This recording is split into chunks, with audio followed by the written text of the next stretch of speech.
See, I drove to work. I pulled into the parking space where I had worked for over a decade at the time. I went to go take that last sip of lemon water, checked my emails, and opened my car door, gathered my belongings because, well, I always have my lunch bag and my purse in my bag. And as I turned back, there he was, a man I had never seen before. I quickly asked him, "Sir, can I help you?" Thinking he was lost or he needed something. Because why was he in my parking lot at 10 a.m. on a June day? And before the words even muttered out of my mouth, he punched me so hard in the face. He grabbed me by my hair. He threw me to that asphalt pavement. And I bit, I screamed, I yelled. I tried to do everything in my power to get away from this monster.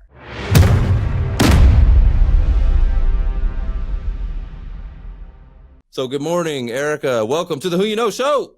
Hello. And it's love that you do good morning, 3 times. I do that all the time. And I love that punch. Well, thank you. I actually stole that from our furious leader, Glenn Lundy. Do you know who Glenn Lundy is? Have you ever heard of him? No. Glenn Lundy. He's amazing. I'll make a connection to you because you are in Breakfast with Champions, and he was the founder of this pretty cool movement we got going on here. And yeah, that's where I got that from him. Good morning. So yeah. I love it. That is always my thing. It's the ongoing, especially at 3:45 a.m. when I get up. It's good morning. Let's go. Sometimes you have to like trick your mind into like positivity, especially if it's 3:45 in the morning. I get up at 5 in the morning, and sometimes I need extra coffee. I need 3 doses of coffee to help get me up. But I'm excited you're here. This is long overdue. We've been kind of bouncing around trying to get this coordinated and get it put together. But I originally met you at Amberly Lago's conference, her Unstoppable conference, and I was sitting right next to you, and then you got up there on the stage and spoke, and your story and your journey was just like, whoa! It like totally threw me back. So I'd like to maybe start there. For those that like, let's try to put the audience in the seat that I was in for a moment. If you could tell us a little bit about your story and your journey, and what you talked about on the stage that day. I would be honored to. And it's really a story that has defined me, that has changed me. And what I want to remind you before I even share the story is that we all have a story. My story is no worse or no better than anyone else that's listening to this right now or listening to the recording. We all have a tapestry of stories. We all have dark places we've been to and places that we've had to uncover. And we'll unpack that probably a little bit more in this episode, I'm sure. But, I'll rewind. It was a day like any other, Trevor. It was a day like June 16th of 2022. And I remember I got ready for work the same way I always did. My husband happened to be in Kansas City. My kids had just gotten out of school. We're with a brand new babysitter that day. Slightly overcast type of day. They headed off to the movies. I headed off to work. And I had a coffee meeting that morning, 9 a.m. That should have gone till I was supposed to be back in the office by 10 for a meeting. But I remember emailing my executive assistant at the time saying, "Hey, listen, can we push off the meeting till 10:15?" And I always think it's like sliding doors. If you hadn't made that one step, that one change, how your life could have been a little bit different. Because that day changed my life forever. See, I drove to work. I pulled into the parking space where I had worked for over a decade at the time. I went to go take that last sip of lemon water, checked my emails, and opened my car door, gathered my belongings because, well, I always have my lunch bag and my purse in my bag. And as I turned back, there he was, a man I had never seen before. I quickly asked him, "Sir, can I help you?" Thinking he was lost or he needed something. Because why was he in my parking lot at 10 a.m. on a June day? And before the words even muttered out of my mouth, He punched me so hard in the face. He grabbed me by my hair. He threw me to that asphalt pavement. And I bit, I screamed, I yelled. I tried to do everything in my power to get away from this monster. Because I no longer was a human to him. I felt like a rag doll. No one heard me. No one saw me. There were no cameras on the building. And as I tried with all of my might and all of my effort to crawl away, he came up from underneath me.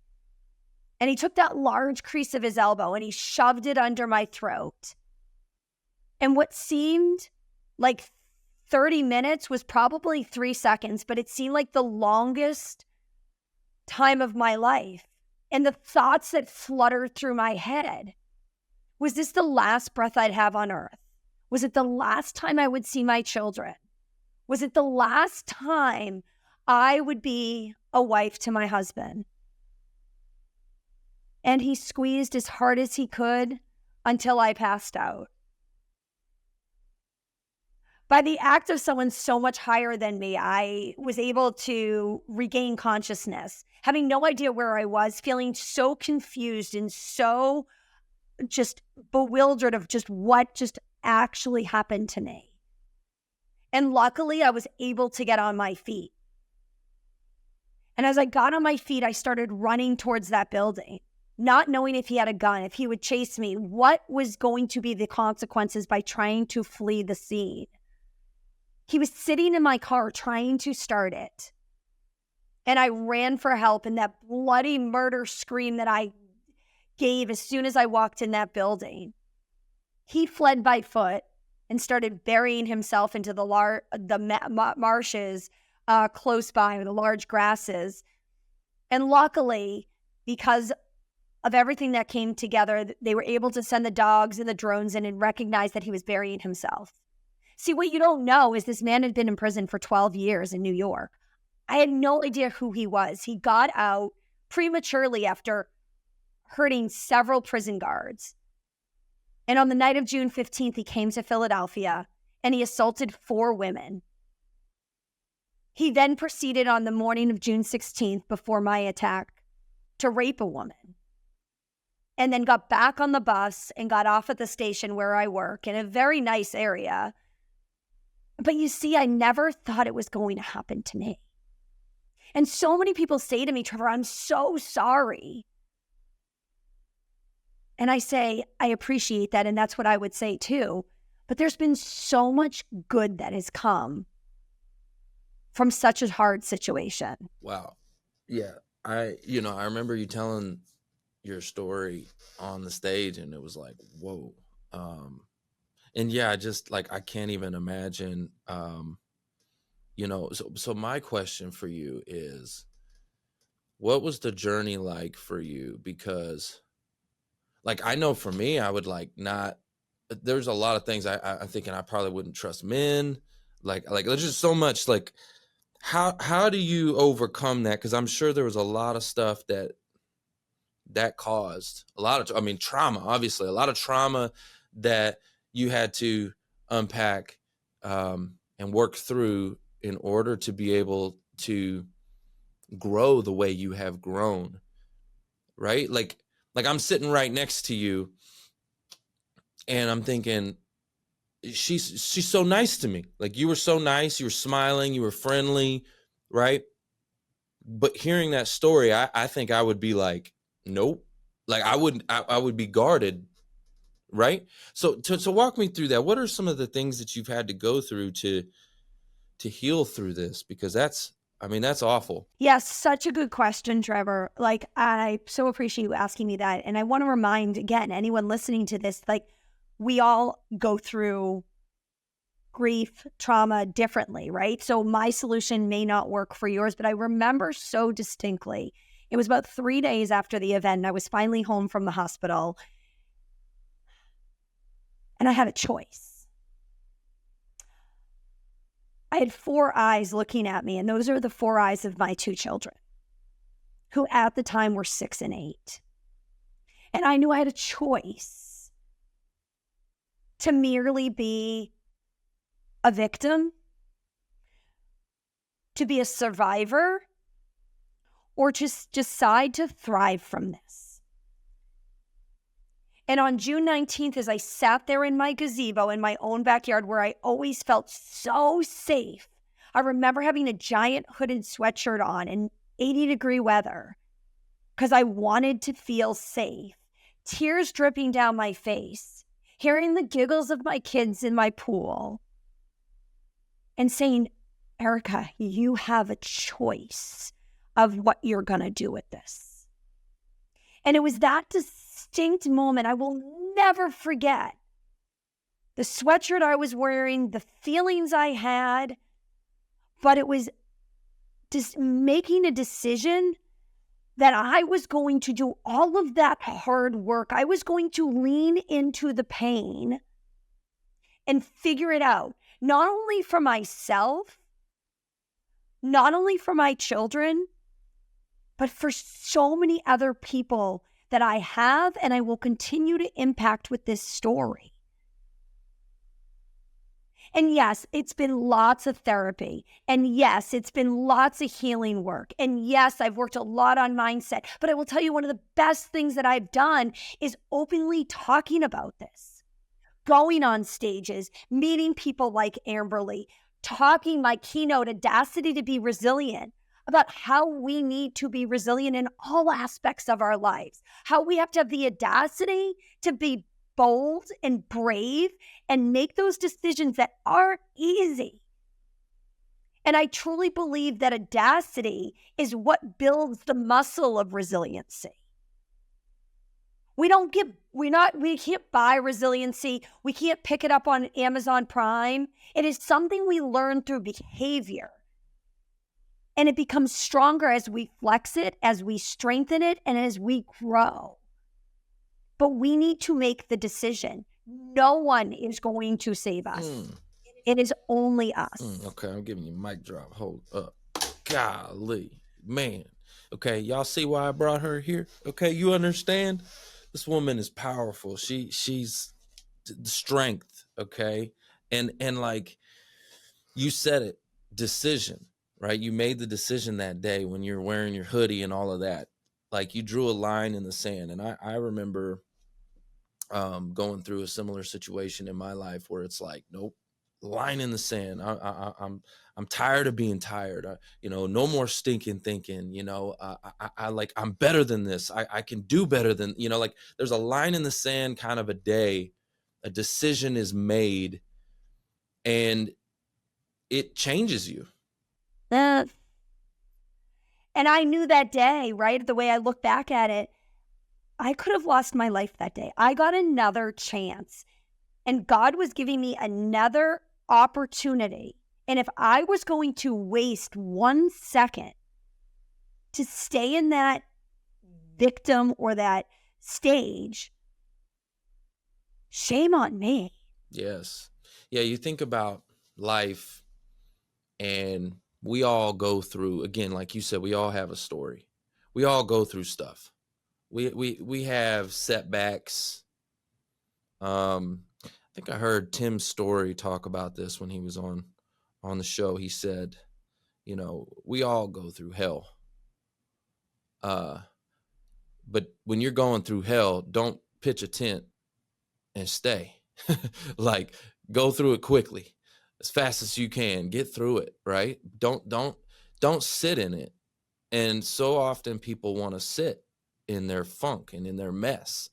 And and that's the victim mentality side of it, where you want to, oh, woe is me and all of that. And, obviously now let's say this, there is a time for grieving. There is a time to cry. There is a time to be upset. You were a victim. You were victimized. You were a victim, right? Like there's a time for all of that. But then you drew that line in the sand and you said, I'm making a decision to move forward. I'm not staying in hell. Right, exactly. And again, that's why I reminded everyone before I shared this, is everyone's recovery process from whatever the trauma is different. So I'm not saying this is the sheet of music. It worked for me This is my story and part of my recovery. But yours, someone else could go through the exact same scenario and it could take them 3 years to figure it out. It doesn't make it worse or better. It's just, to me, what I recognize through this is there was already so much that had happened in my past that, like I said, I was already building that resiliency muscle. So when this happened, it was all the work I was doing before this. It wasn't that I woke up and this changed me. It was, I had to go and unpack a lot of that stuff from my past that I had been repressing, that I hadn't been necessarily as bold or brave with, and recognize that all of those lessons were actually getting me prepared for this incident to go out there and to make that conscious decision. And you're right, it's easier to stay sometimes stuck or woe is me or poor me, but I will tell you, I talk in my keynote about being the light. And what I've had the opportunity to do because of this has been far, far surpassed all of the pain and all of the trauma sessions and all of the therapy that I've gone through. The fact that I still go to court with him and that he's still not technically behind a statement, he has still not been he's still in a correctional facility and not even in jail with a full sentence yet, is painful. The fact that my husband has to walk into a courtroom with him sitting in that room, knowing that day, as he was getting an SOS text message on his watch, knowing he had no idea what was going on, over 1,000 miles away from home, giving a business presentation, all to find out that I was being rushed to a trauma center. Knowing my kids will always be impacted by this. But teaching them that the shit will hit the fan. The stuff will happen. It's how we elect to deal with it. And when we can be the light for other people, we not only make our light brighter, but we help others through this with this story. And I hope someone who's listening today, and even if it's just one of you, may be in that dark place right now. Your light may not be that bright. And I encourage you to do everything to get that flicker started. Get that candle lit and start to do the heavy lifting. Because there's so much good that can come on the other side. You said something about, being the light and the impact with your kids. Can you talk about how they, what was their reaction? Like, you know what I mean? Like, and I know what a lesson for your children to see you come through resilient and come through strong and all of that. I'm sure that I know that's have to have impacted them in a positive way. But what was the impact in the beginning? Because I'm sure that was a trauma for them. Like, it wasn't just traumatic for you, it was traumatic for your husband, for your kids, all the people around you. So can you talk to me a little bit about that? Absolutely. And, I think it still is, right? And it was deciding how much they should really know, right? At age 6 and 8, right? Where we changed the story, slightly. Someone was trying to steal mom's car and, but they're at now 2 years later, they know more and more. They've come to a lot of my keynotes. They've seen some of the pictures. And to me, I'm able to use this as a lesson for them. I'm able to use this. And I think one of the biggest things that I've tried to teach them through this is that the world can be hard. There's not some, so nice people out there. But look at all of the good that has come from it, because there's a lot of great out there. We can't, just, trust everyone. And I think one of the biggest things was I have openly shared with them that I have forgiven the man who did this to me.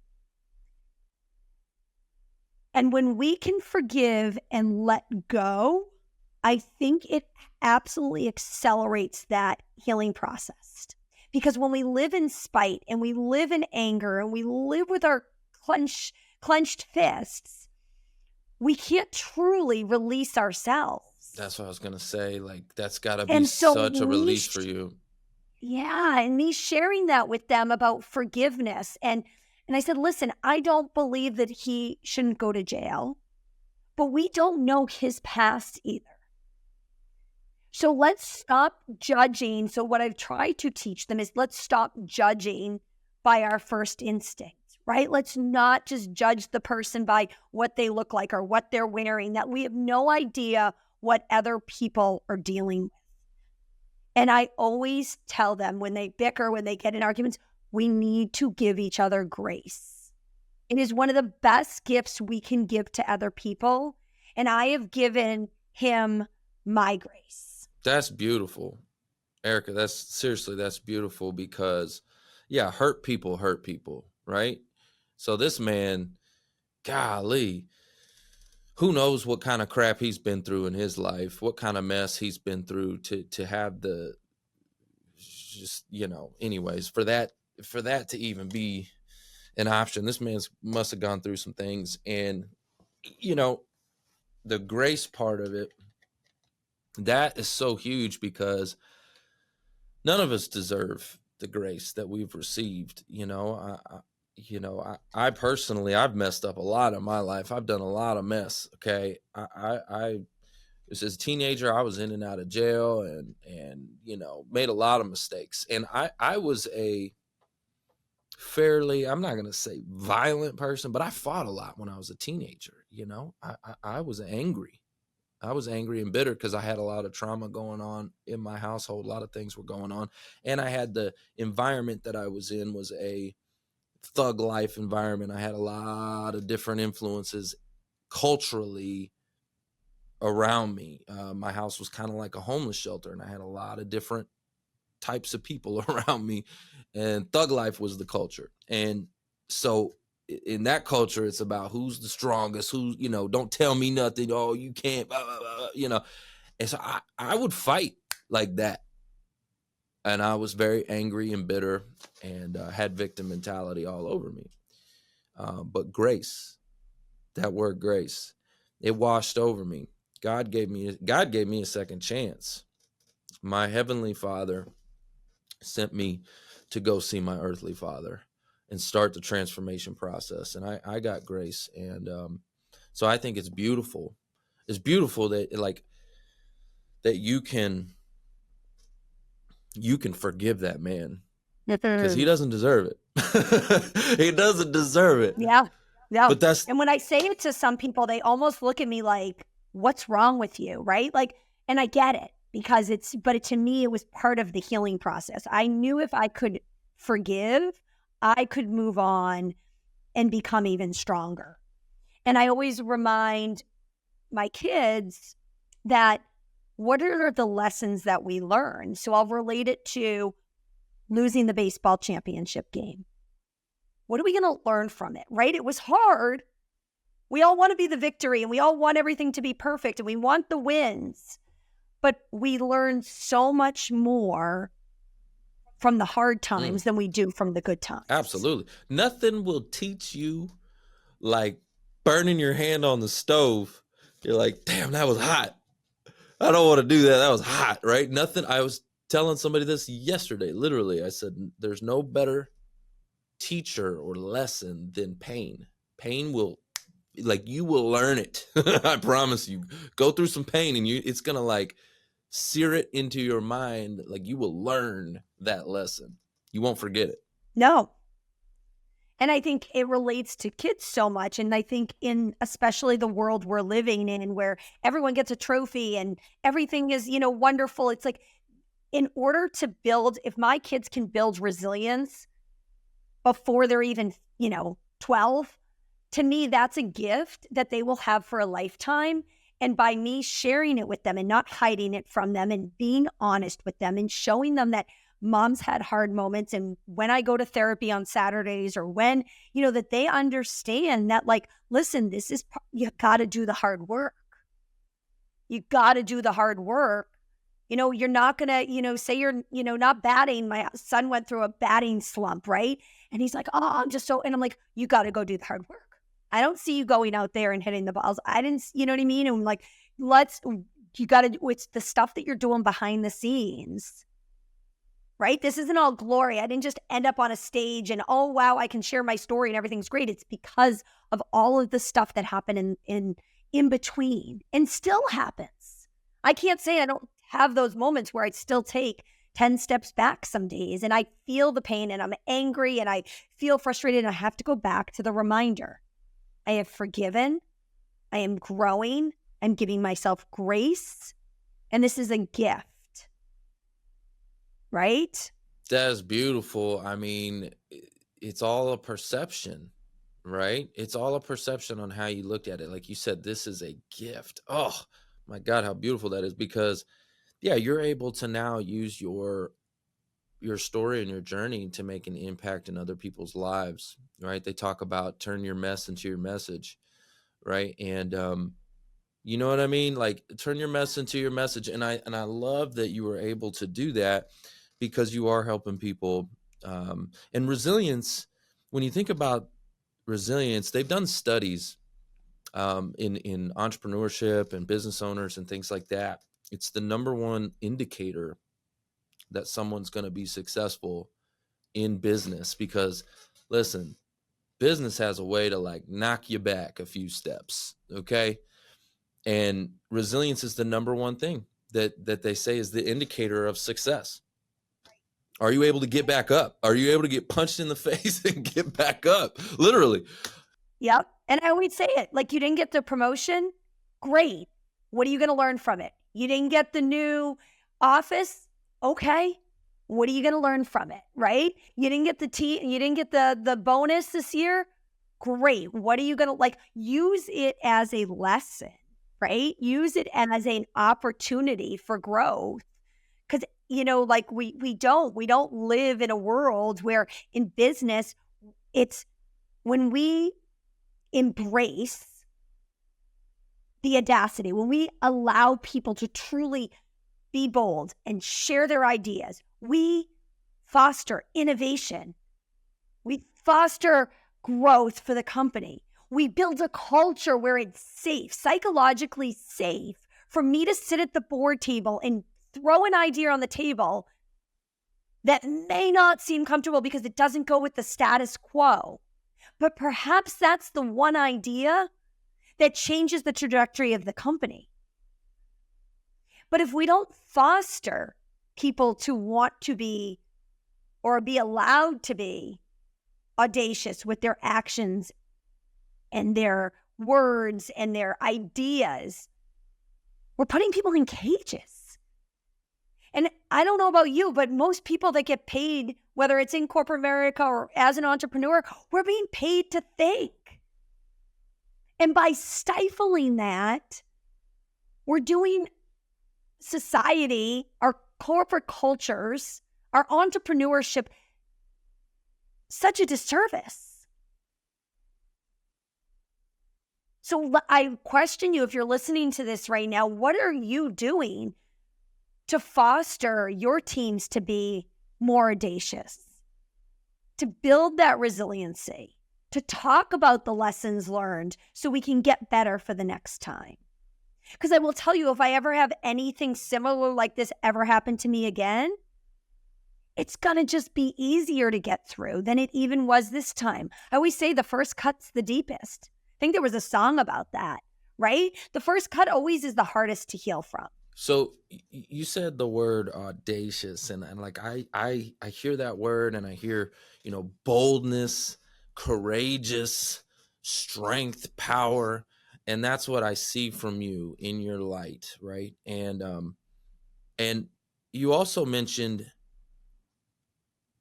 you know, the lesson learned. Can you tell me what lesson has been revealed to you that you learned from that day? You know, I think it goes back to something I mentioned earlier, and I think it really is leaning into the hard, leaning in, because I think so many of us, when it happens, we want to remove it, we want to press it down, we want to forget about it. Fight or flight, right? Yeah. we're actually willing to lean into it, to admit our faults, to admit the stumbles, to be vulnerable in front of our teams or our businesses, that humanizes us. And I recognized that day that if I wasn't willing to share this, if this story impacted one person after that happened, it did its job, because it didn't happen to me, it happened for me. And when I look back, I'm like, God gave me this on a platter to say, go and serve at a greater capacity than you are right now. You are playing small, Erica.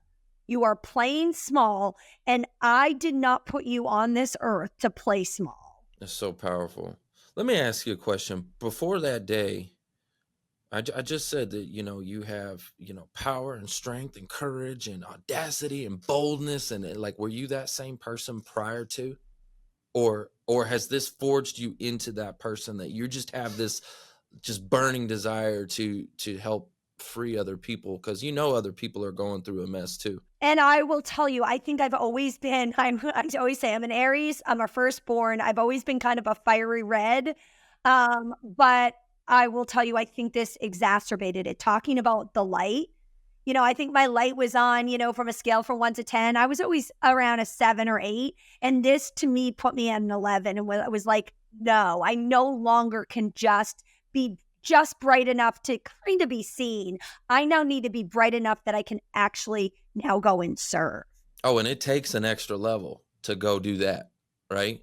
To go out into the world, absolutely, to make the impact that you're having, to go onto these stages and do all these things. And I'm sure also, like, through that moment of going through that, I mean, that's like got to be one of the worst fears, especially for a woman, is to go through something like that. Like one of the worst fears. And you came through it, you survived. I know for me personally, one of my biggest fears was actually, and it's a lot of people's, was public speaking, right?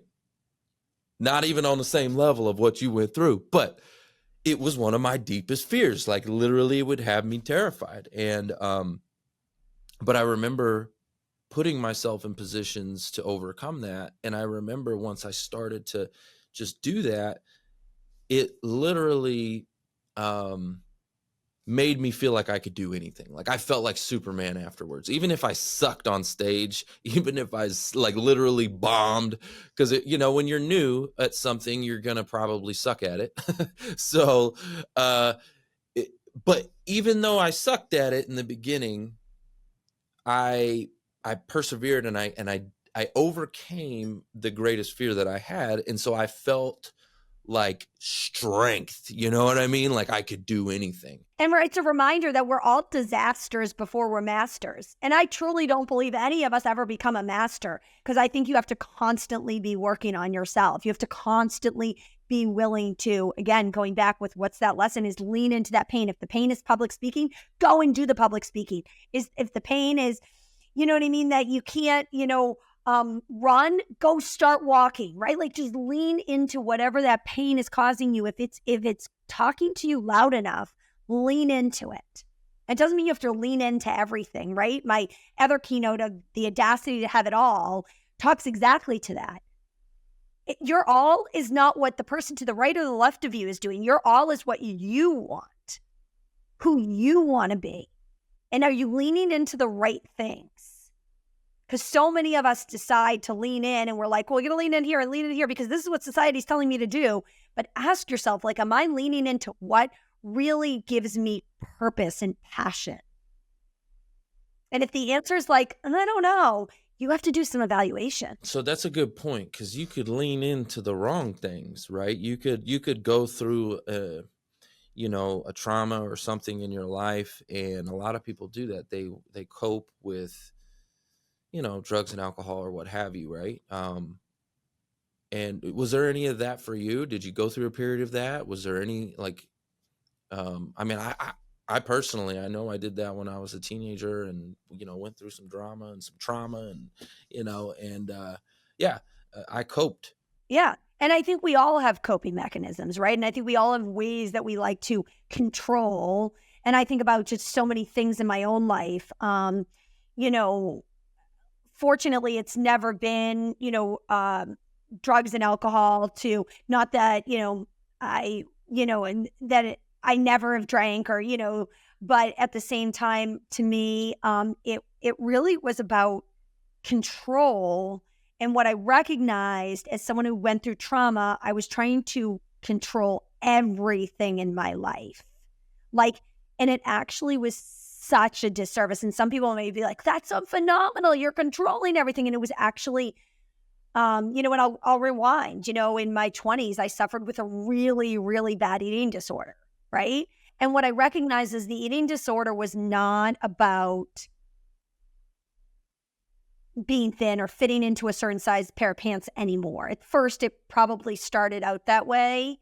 And what I recognized is everything else around me felt not, in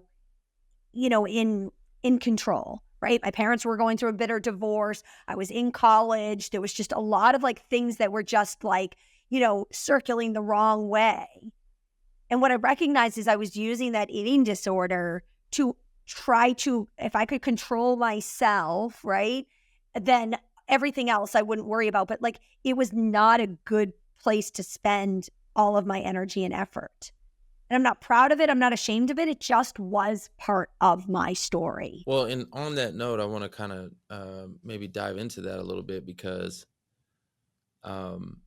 you're big into fitness and physical health. And how did that play into, you overcoming this in this journey and getting through what you got through? How did being physical and health and fitness, how did that play into it?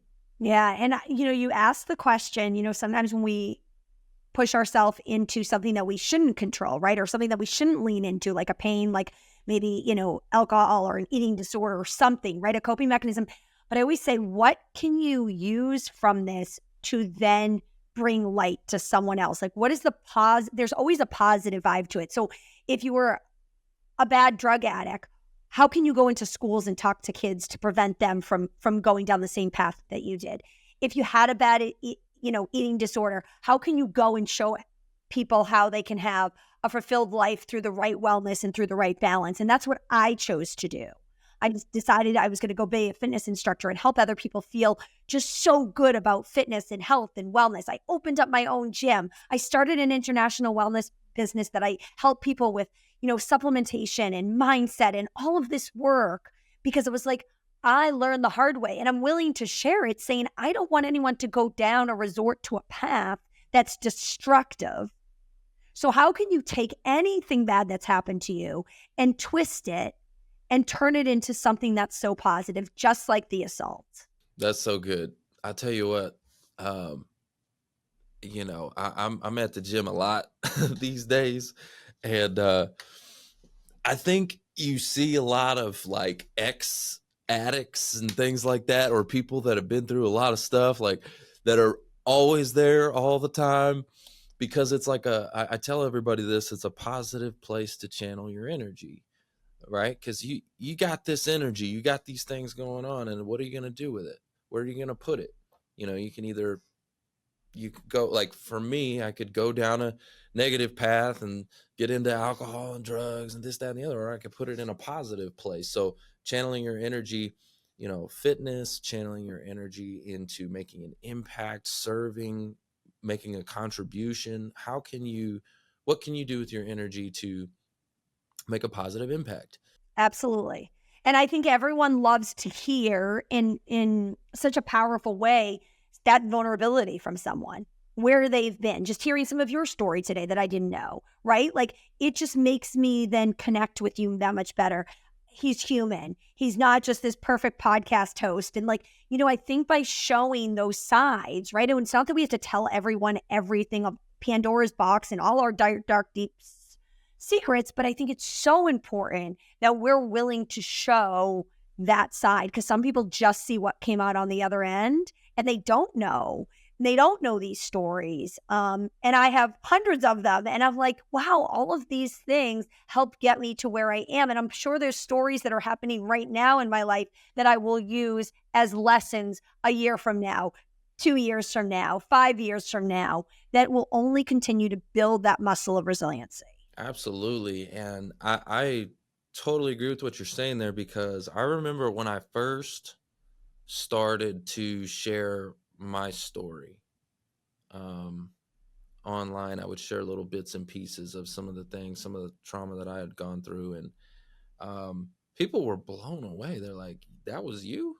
You were like, that was you? Like, they couldn't believe it. And um, it did make a massive impact. And that's why I started to um, write a book, which I've actually written it. I just haven't published it yet because I have some other projects I'm working on in the moment. But um, you also have a book, correct? I do. And I'm working on a second book right now that, again, not a priority for me right now, but when it's due time. And again, I believe that I trust the universe with timing, right? Absolutely, absolutely. Yep, I agree with that.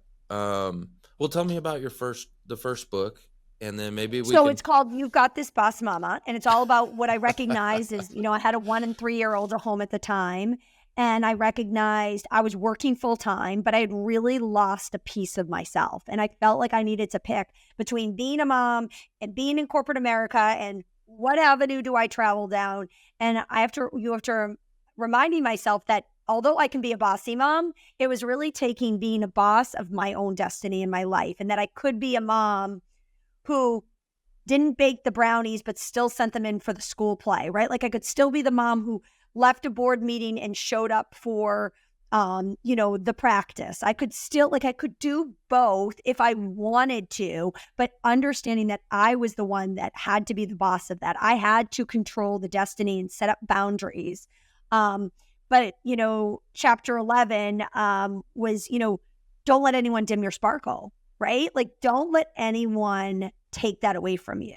And I think so often we allow that, whether it's social media, whether it's the people we're surrounding ourselves with right now, we let people take that sparkle away from us, and we let people take that magic of who we are. I don't care if you have what you have or who you are, like you always have your soul, and you have to decide how you're going to show up and be that magic to someone else, and what destiny actually you want to create. So that fire, that spark, that uh, what did you say? Sparkle. Okay.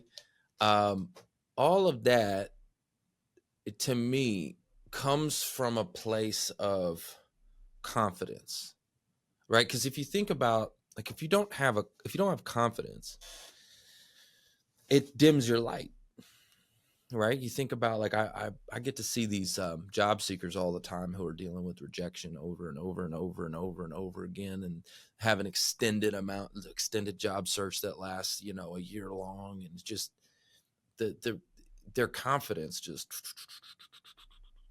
and they're a different person. And then you see them, like, when they land a job finally, they're like, yeah, they're all excited, right?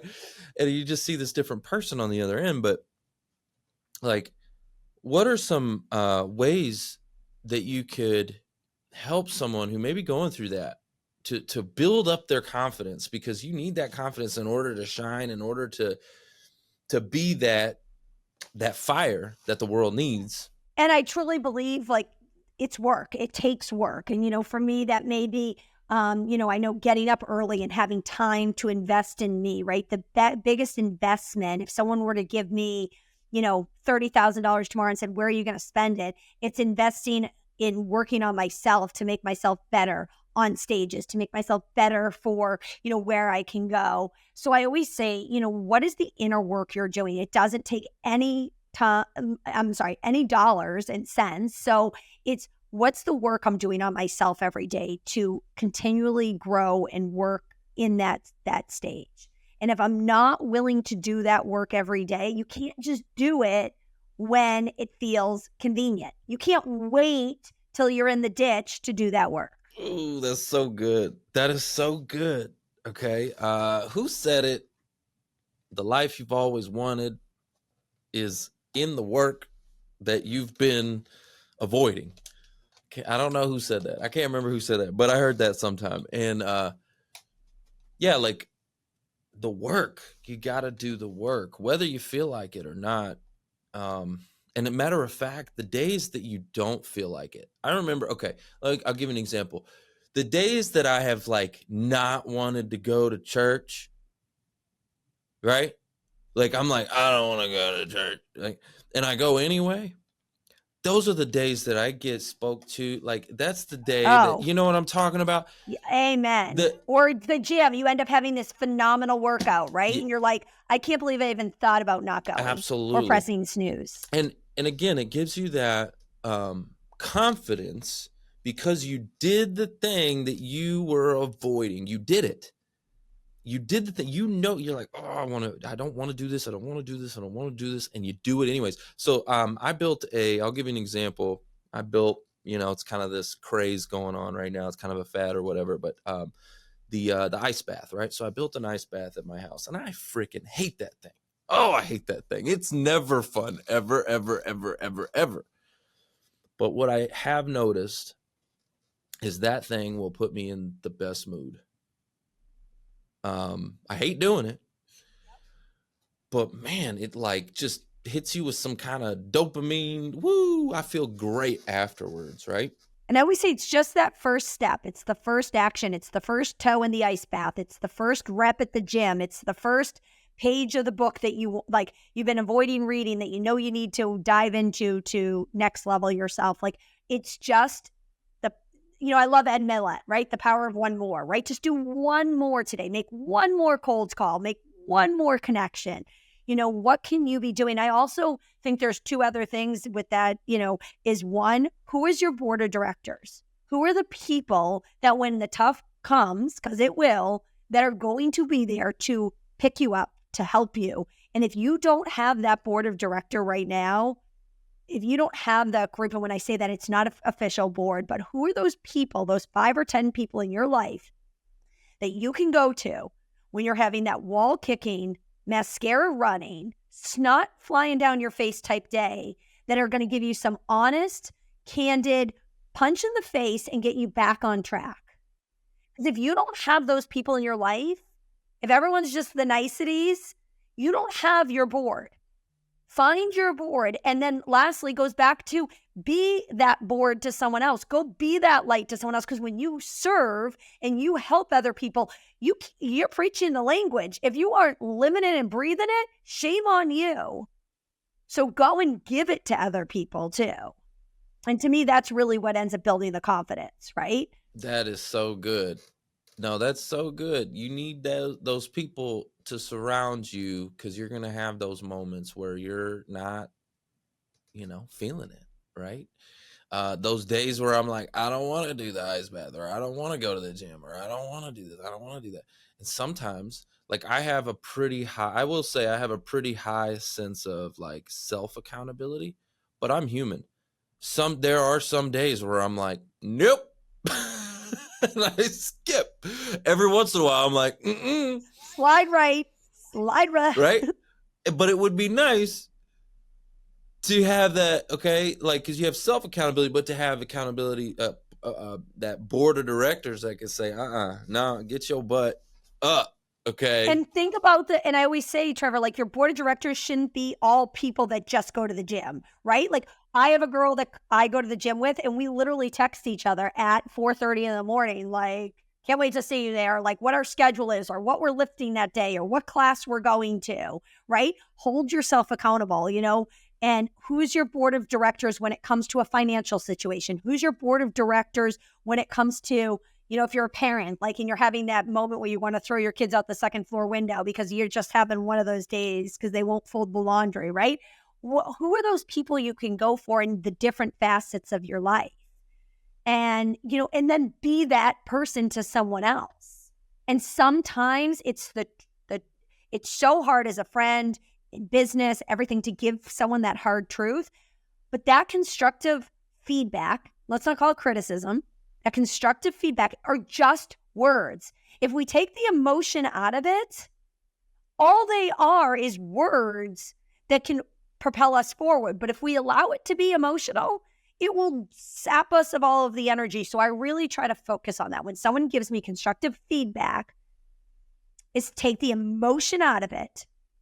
Sometimes I have to walk away. Sometimes I have to look at the feedback or hear the feedback and then walk away and come back and say, okay, listen, what are the positives I'm taking out of this?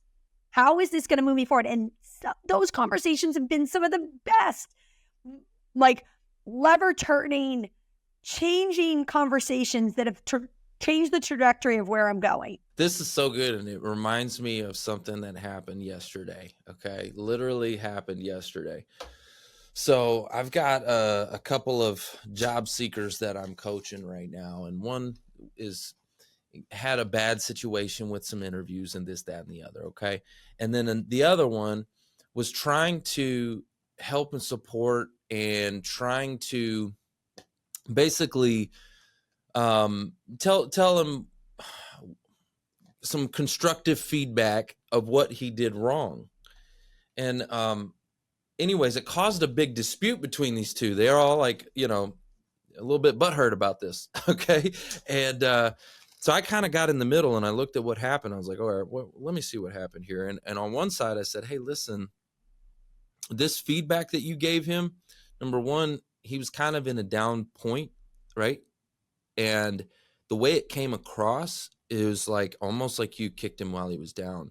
Now, even though what you said was correct, as I looked at it, I looked at the text and I said, hey, what you said here, this is actually right. It's correct. It's the way you said it, though. It's the context and how you said it. You said it in text. There was no, you should have just reached out to the guy personally. I had a phone call, pick up the phone and say, hey, man, I know what you're going through. I'm sorry you had this, that, and the other, blah, blah, blah. And here's a couple of things that I would recommend in the future for the next time this goes around, and da-da-da-da-da, but have a little bit more soft empathy.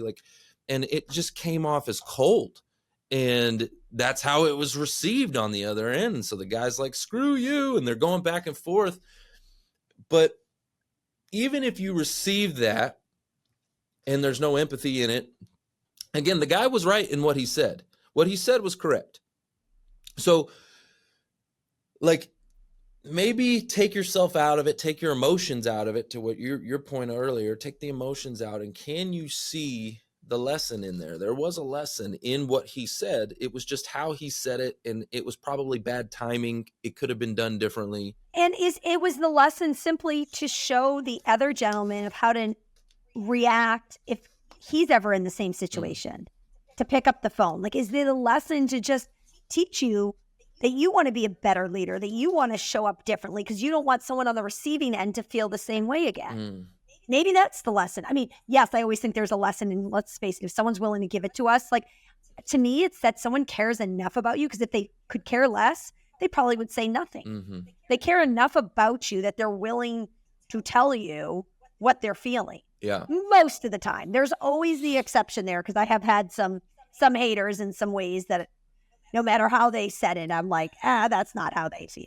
Correct. There's a difference between a troll, Yes. And I, looking through this conversation, because I got to see it, it was in text, and it wasn't coming off as a troll, but it definitely could have been handled differently, and with more tact, and being a little bit more sensitive to the situation, right? You just have to look at those things. And but again, what he said wasn't wrong. It was just how it was said, when it was said, where it was said. And so you got to look at those things. And communication is so important. That's what we do every single day as entrepreneurs. We're out here, we're having to communicate to the world. And there's time and a place.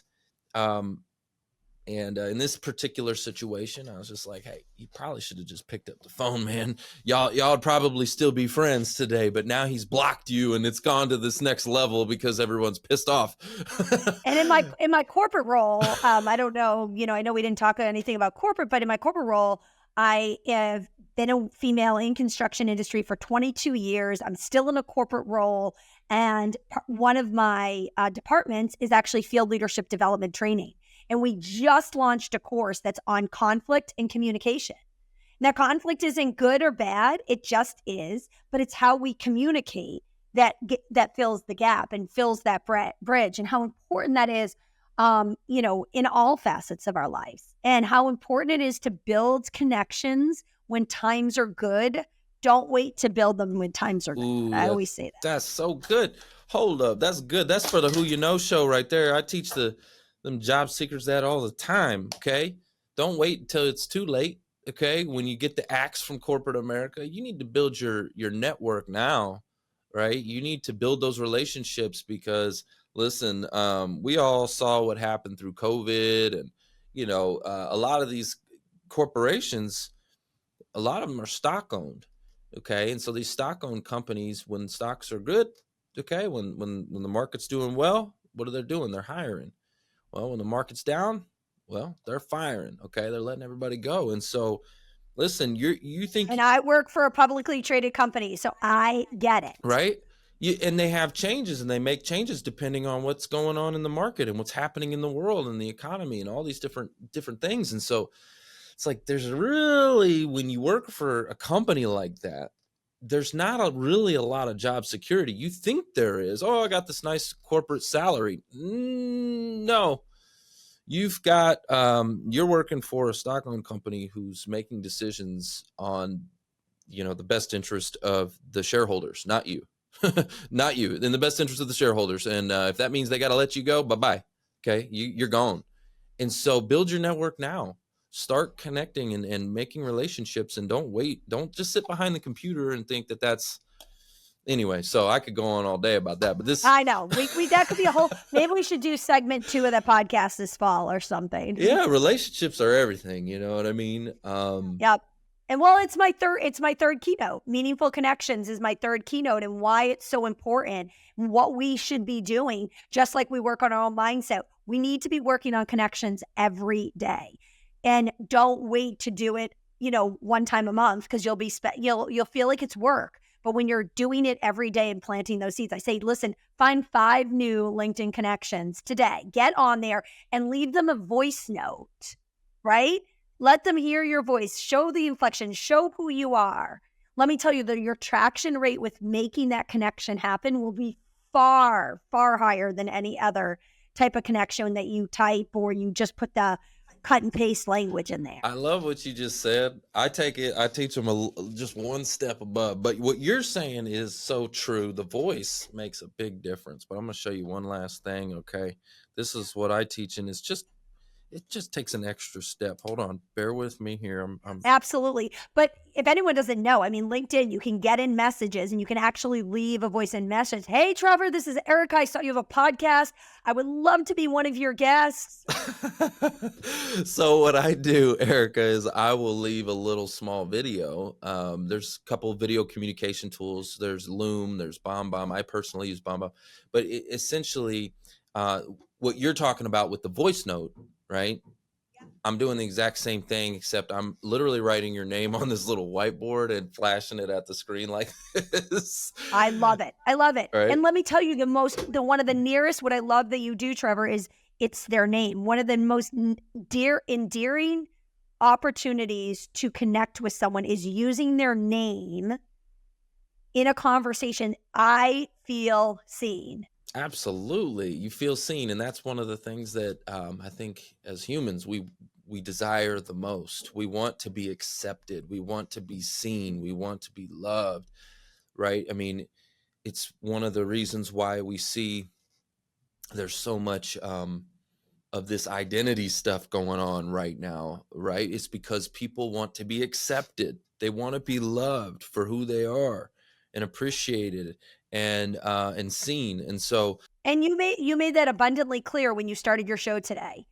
You recognized every name that came up, and I just want to give you kudos for that, because that's something that I preach a lot. And when I talk about meaningful connections, is just, it's part of your nature. You didn't think twice about it. It's just what you do, right? But because you've built a habit, right? So it may seem weird, or like someone might be like, why is he saying everyone's names? Listen, I recognize you are on my show, and I value you for showing up today. Absolutely. Well, and I love that you said that. And this is just a quick tip for anybody out there that maybe has a podcast or anything like that. I record my show live. So we record it live, and then we will repurpose it edit it for the podcast, right? One of the mistakes that I made in the very beginning was I would do shout outs throughout the entire episode, which I will tell you doesn't translate well when you repurpose it for the podcast, because no one really cares about shout outs when they're listening to it later, right? So what I have since done, this is just a tip for people that want to repurpose their live into a podcast.